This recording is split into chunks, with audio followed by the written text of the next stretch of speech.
Thank you. Good afternoon. Peter Rogers, Sustainable Acoustics. Thank you to the Institute for the invitation to talk on this, what is perhaps an unusual topic, which is evolving our language. It's a delve rather than anything else, perhaps a starter for 10. And I thought about retitling the talk just What Good Sounds Like, because everything we've heard this morning is focusing on a word that we commonly use, which is noise. And we talk about acoustics, we talk about sound. But there's a big gaping hole as to what the positive side is, the opposite side of noise. What is the benefit? And Rafalowski gave us a great example of what that actually is, which is the quality of sound. And why would you design a concert hall that is not of high quality? So why would we not design an environment which is not of high quality? And that's the premise for the talk. So we're going to go through why do we need the new language? What do we call sound that has value? Etymology, history of words, and the context, which is all important. And the need, I think it's soundscaping, but we'll go into that in a bit more detail. Candidate words, and along the way we'll flush out some quite interesting ones from history. And the conclusions. So just to preface this, I am no wordsmith. That's why I have a co-author who is not with me today, but she's an English teacher, and she calls herself a word nerd. So forgive me for any lack of nerdiness from my perspective, but she tells me this is all right. So I'll just focus on the acoustic implications of it.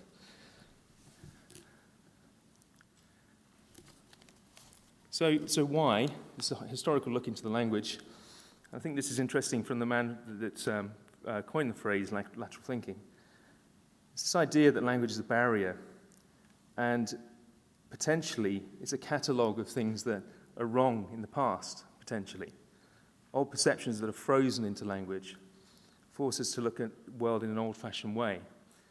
And I think that's where we are. That's where acoustics is. I think we need to evolve beyond that. There's no shame in it. It's just part of the process. We need to evolve, and that way we can capture new concepts as they emerge. So the premise of this is we don't have a sound that talks about desired sound or valued sound, and that's a whole. So what is the opposite of noise? It's quiet? It's silence? Is that what we're talking about? Because if we take that as a premise, then it's not very encouraging. We're designing for a quiet world. But that's not quite right, because sound is all part of our process, part of our existence. And it's about trying to design perhaps for high quality, not nothing. It's also, I think, about better access between us in terms of shared acoustics discussion, but also to help improve the understanding of what we do to the public. And it's a chance for us to explain and talk to the public and other disciplines to help understand the value of what we do. And there's a talk tomorrow about the value of acoustics, and this ties in nicely, I think, with that potential.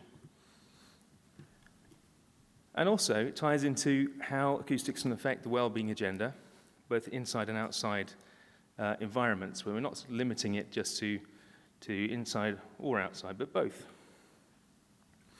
And it prompts the request, sort of thought of what do we mean by good design? So in soundscaping, for instance, what does good sound like? So on to sound with value. Sound, what do we mean by this? Well, it's tricky because I've been using a phrase like positive sound, and that's not really, I think I've been put right a few times around that. Sound that has value, I think we're talking about.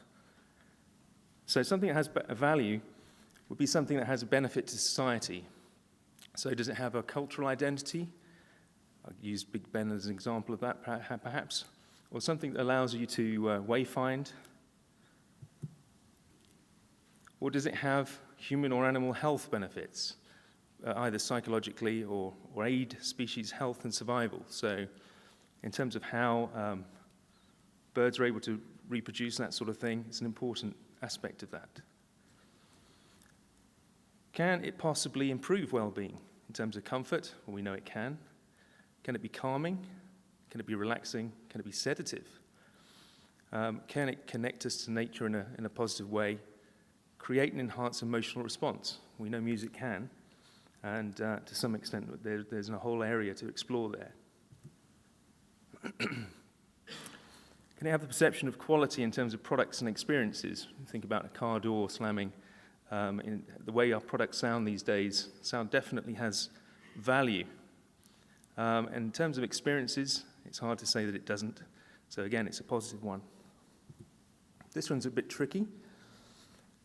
You might choose the alarm on your phone, and from that point of view, you're choosing a noise that potentially is unpleasant to you, but it also has value. It has value because you're using it. You might, if somebody has your phone and you have another alarm, it might not be so pleasant when you're waking up. So we definitely have value, even in sirens and alarms and horns. So etymology. So we're going to just explore some of the words that we know and love, but from the point of view of where they come from, to give us context.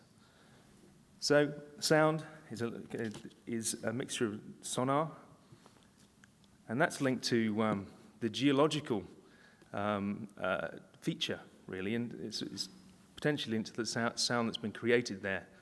But Old Norse, sund, straight. We've also got, this one's quite interesting, Old English gesund. So gesundheit comes from this point of view. And then much more comfortable, the lamination, all those things leading us to something much more physics-based and from the point of view of the airborne energy is detected by the hearing system. Acoustics, we go back to Greek. We're quite happy with the idea that's to hear. And this is when we start to identify what it is about acoustics that still goes on today. It's about communicating with other people, and it's potentially about the foundation, really, of politics. So how we communicate an idea or an experience. We've got the same thing in churches in terms of the uplifting, transcending element of the acoustics and the benefit, which is of value. And then something that we create in our arenas today, which are sort of really orchestral in their sense of whether it's concert halls or stadia, and the experiential places. And what this really is about is the idea of connection, politics, and power. So acoustics is really quite heavily linked into this idea of power. Noise is a bit more laminated. There's no clear one source for it, but it seems to emerge from the idea of a ship moving around, potentially causing nausea, which is kind of interesting in terms of judged by the listener. It's unpleasant, loud, disruptive to hearing. And this is where we dwell in terms of most of our language these days. And it goes right the way back to tradesmen having to live outside of walls. Also Pythagoras, who identified in his exploratories on strings a positive, harmonic, pleasing element of sound. Caesar, back in 44 AD, was talking about no wagons at night near housing. And even the Bible, very noisy book, has 30 references in there with particularly one particular area, which is Isaiah, which is talking about a joyful noise. It was picked up very firmly by Chaucer and Shakespeare and Dickens and all the way through to Nightingale, who had a whole chapter in terms of noise and the effect on health. But silence, supposed opposite of noise. The thing that comes to mind for me is Cage in 4 minutes 33 seconds, where really you're not listening to silence. You're listening to each other. There's something else there. It means the absence of sound. But it's very difficult to achieve this. So this is a construct. It's a social construct. Because when you think about an anechoic chamber where you might think that you can find true silence, it's the very last thing you find because you end up listening to yourself, the self noise that's created. So, this is linked to our ability to detect threat at distance, and it needs to be quiet enough to be able to do it. And so in the true sense of the energetic sense, it's the end of time. It's when atoms stop moving. That's true silence. But really, for us, it's the limits of our hearing rather than no sound at all. So actually, society considers something a little bit more subjective and esoteric. It talks about respite and peace and quiet areas.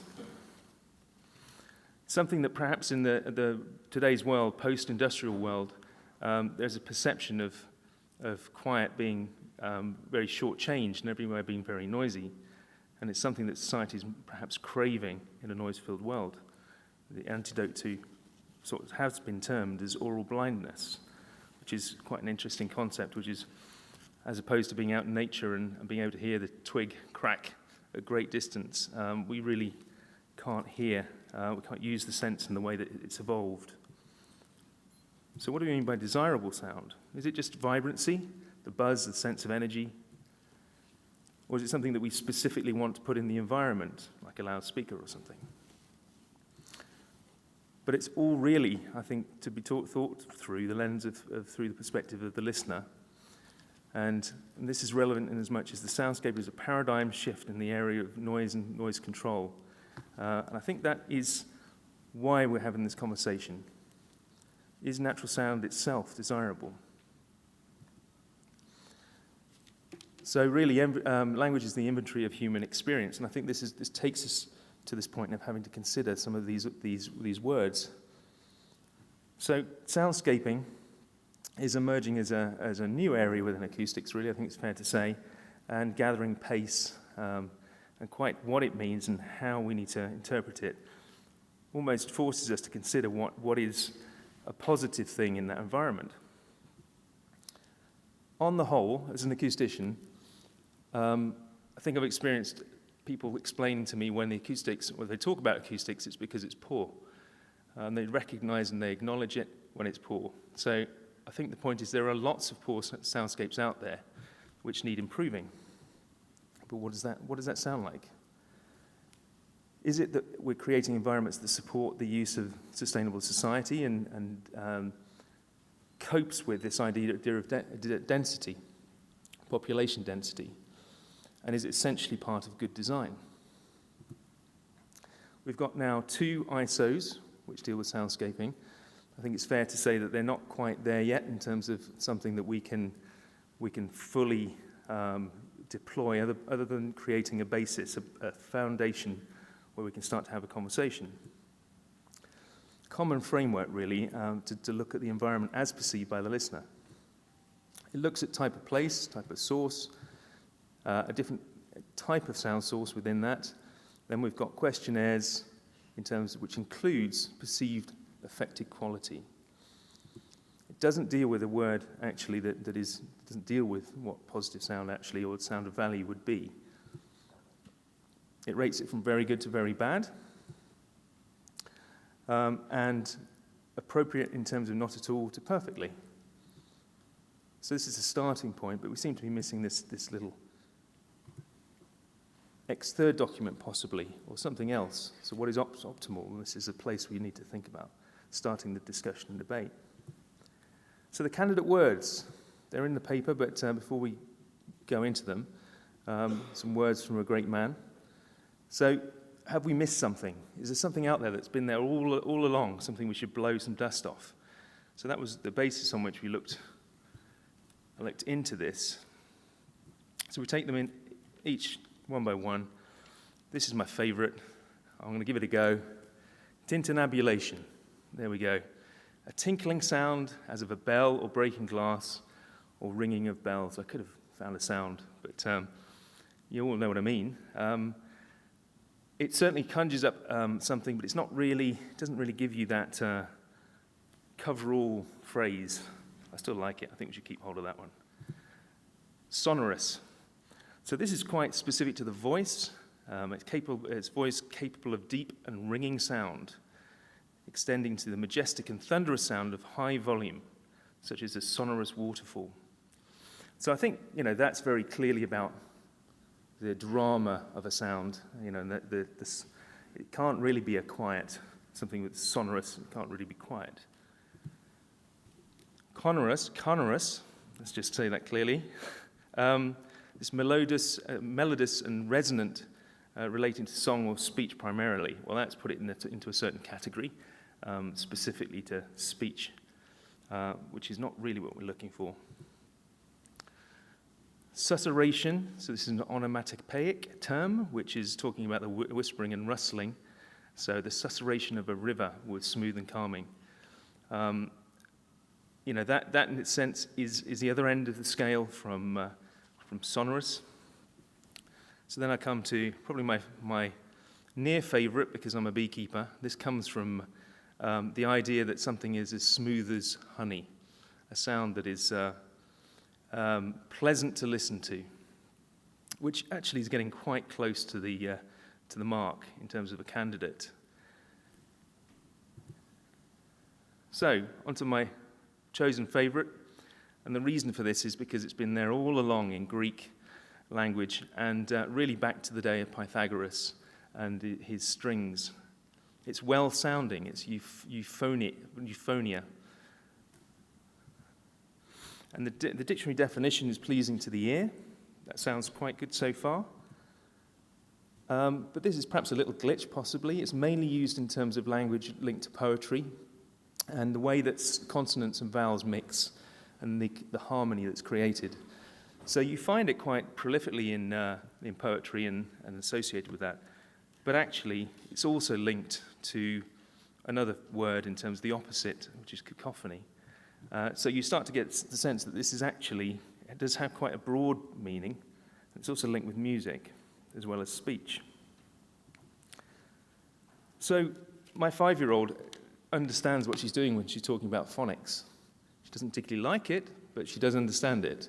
And so this phonic identity it's already been picked up in soundscaping language. And so professionally, we should be quite familiar with the idea of phonic. And it fits into a family of words, euphoric, which are actually quite familiar to the public as well. So if we just consider how that might look in terms of looking at the different combinations, so as a negative version, we've got noisy, cacophony, and as the adjective, we'd have euphonic. In terms of the abstract noun and quality, then we have noisiness, and the sounder value would be euphony. And for singular and tangible nouns, we've got noise, and we've got some question marks here because this goes back to the original meaning, which is euphonia, but it could also be euphon. So we have a decision to make there. So just some examples. The sound was noisy or euphonic. The noisiness, euphony of the area at night was surprising. What caused that noise? Well, that euphonia from over there, or euphon. I think the latter is something I'm warming to. So this idea, this is an actor who really said, look, it's a finite system, and it's prefabricated. So we do have a chance to actually consider this, properly, and before we go coining new words. But I think this is the time for it. So if we were to do that, then I'd propose the use of the upcycled word euphony, which has had the dust blown off it. It's of Greek origin, so it's in good family with the word acoustics. And it has a broad meaning, which to be adopted to mean sound which is positive or has quantifiable value within the soundscape. And this would be evolution from the language used in acoustics. It has provenance, and it's promoting discussion about sound which has value. So we can use this then to communicate to the public, to start the debate for influencing design on quality environments that fit for the future, rather than just focusing on how detrimental an environment is. So this is my silent colleague in the whole thing, which I'm grateful to. and that's me. So, any questions?